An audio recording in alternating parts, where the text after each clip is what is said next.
Atelier Ryza 2 is the 22nd main entry in the Atelier series. This is the first game in the Atelier series that has our previous protagonist continue as such, further developing Ryzaline's character and her story. Until now, we will see previous protagonists in supporting roles. This changes completely in the Ryza saga. I feel this change of direction fits the specific Summer Memories theme of this saga pretty well, as we can now continue working on making more memories with both old and new beloved friends. The story takes place 3 years after the event of the previous game. After Ryzaline's friends left Korken Island to pursue their dreams, Ryza decides to stay home, following her alchemy studies and also serving as a teacher to the younger children in the village. But she's begun to feel her alchemy skills have hit a limit. What starts this new adventure is that Ryza receives a letter from Tao, who is studying in the capital city, telling her about how ancient ruins around the city might have something to do with alchemy and inviting her to come over.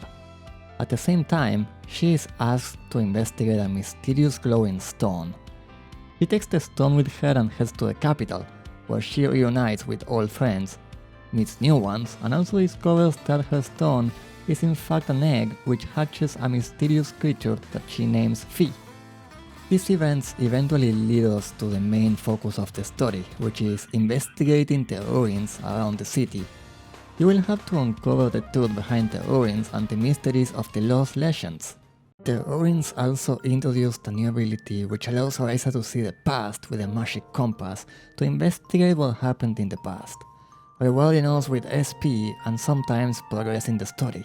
The main story features a more clear overall objective to work on that is quite interesting and also feels like a great improvement. It might be important to note that Empel and Layla return in this game, but they are not playable. I guess we could say that they get replaced by the new characters. Some of the new features that I enjoyed a lot in this new sequel is the new ways to move around in the field, including a grappling hook, the ability to swim and explore mysterious underwater areas, and being able to summon a monster that you can mount which can also dig up materials. Ryzaline's passion for adventures has a big boost thanks to these new abilities. Areas also are slightly bigger than before, and there's more verticality to each different place that improves exploration quite a lot. The battle system is similar to the previous games and it includes some improvements.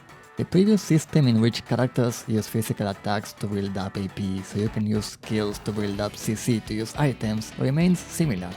You can now execute a perfect block which will not only reduce damage taken considerably but also boost your IP. There is also a new skill chain system which allows you to queue multiple skills as a combo that also increases the power of each skill depending on how long the chain lasts. The tactical level now also gradually increases automatically as characters perform actions, removing the need for the player to balance AP for skills and raising its level. Every character can now also equip core drives, which allows you to use a special move that can be activated once in battle when using a specific combination of items. The alchemy system has also changed a bit.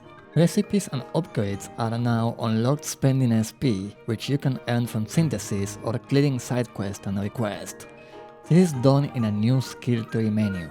The linkage synthesis system from the previous installment has evolved with great depth, enabling players to simply fill the material loops with the required ingredients to create everything from weapons and tools to medicine.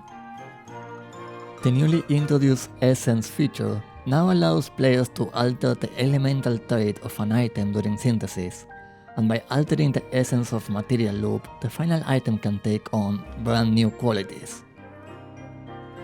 Getting to see how the main characters have changed in these 3 years is pretty interesting too, and I was pretty happy to see Claudia and Tao now wield different weapons in battle.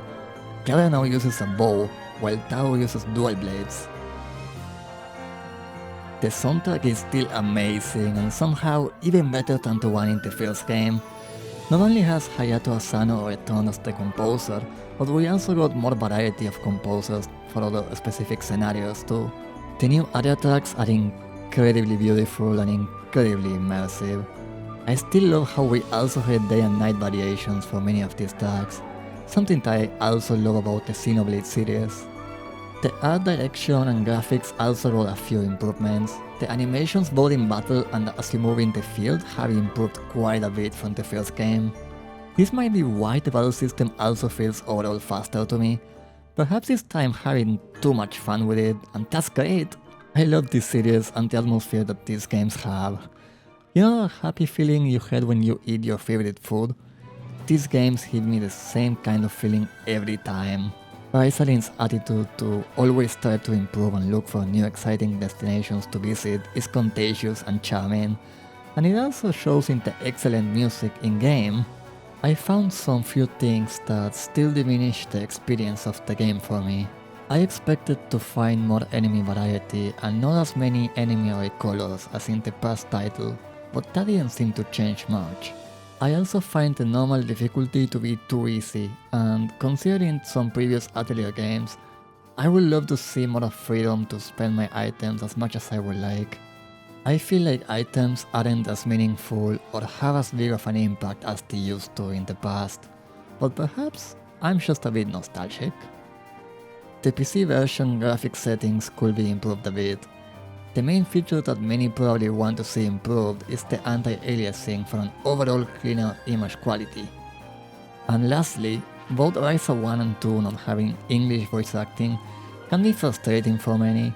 Not that is my case, as I think the Japanese cast is perfect as is. Anyways, that is all for this review. Thank you very much for watching until the end. What do you think about the game? I would like to hear your thoughts on the comments below.